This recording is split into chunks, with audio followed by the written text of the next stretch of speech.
Hypothetical scenario. One seemingly ordinary morning, you wake up and you find that everyone else on the entire planet is gone. All that's left is you and your own wits. Now forget why it happened, or if you could survive in general. Here's the problem we're going to solve in this episode.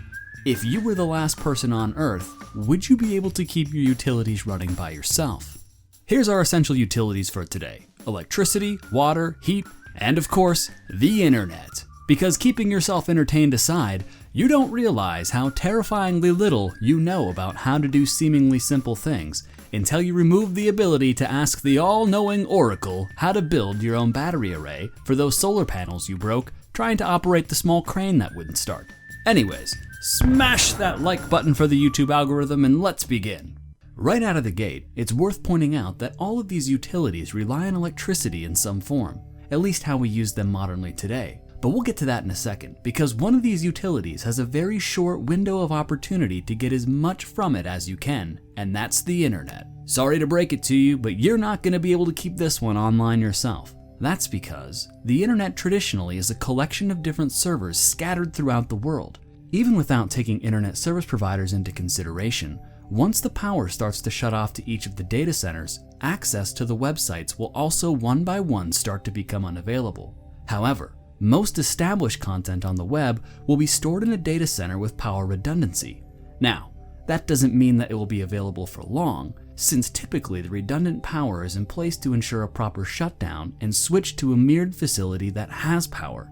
But it does mean that you just might have enough time to get the most valuable information before it becomes, well, very difficult to access. Because once the power goes, you'd have to travel physically to a data center that the content is stored at and find a way to power it up to access its data.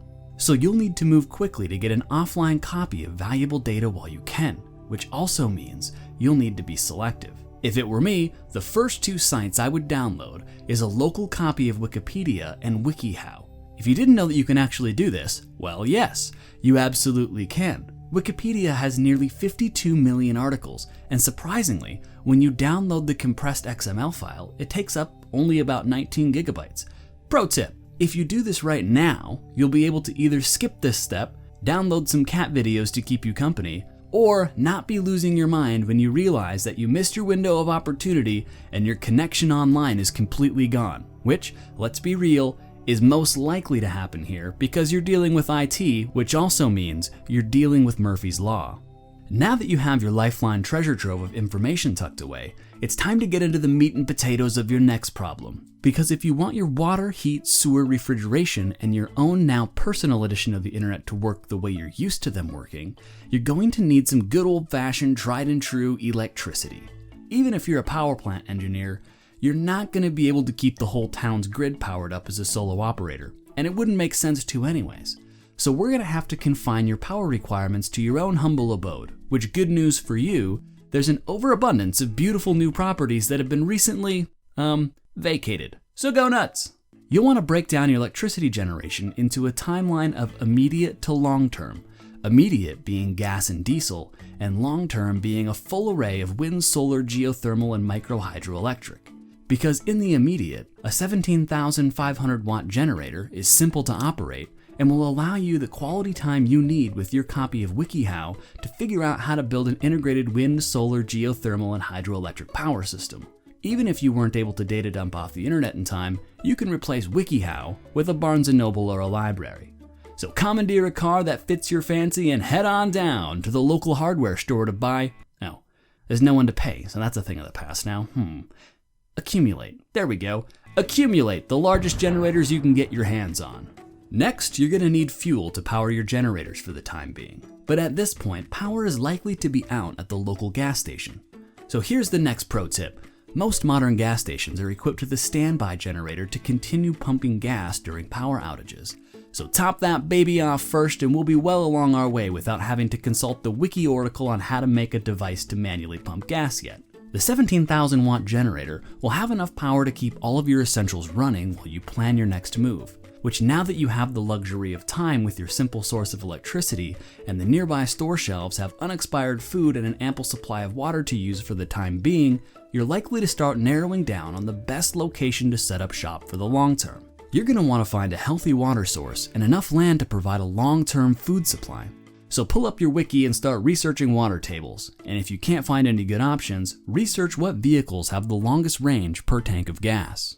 Now pick your forever home because it's time to go snagging solar panels. Solar will be the easiest next step, since really all you're going to have to do is take a drive around and look at roofs until you find what you're looking for. Then, remember how you took everything apart to replicate once you get it back home.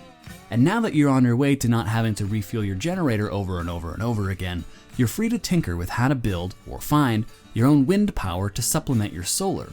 And if you're by a river, same story for building a hydroelectric power source. The reason why electricity is so important is that it's essential to keeping all of the other utilities we're trying to keep online to function how we use them modernly. Finally have a well you've dug? Well, you're going to need electricity to pressurize and pump it through the pipes of your house to use it. Same story for heat, and for figuring out how to make your own homemade septic system. And, unfortunately, also emptying out the septic system when it's full. So the reality is, if you don't want to go primitive living while you're the last person on Earth, electricity is the modern version of fire for survival.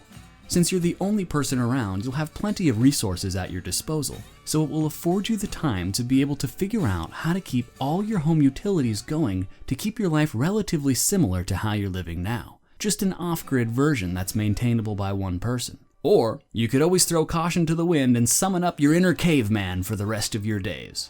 Thanks for stopping by Common Knowledge. Subscribe and help drive the direction that the channel takes by dropping questions you like to see answered in upcoming videos in the comments below. And like always, obliterate the like button for the YouTube algorithm.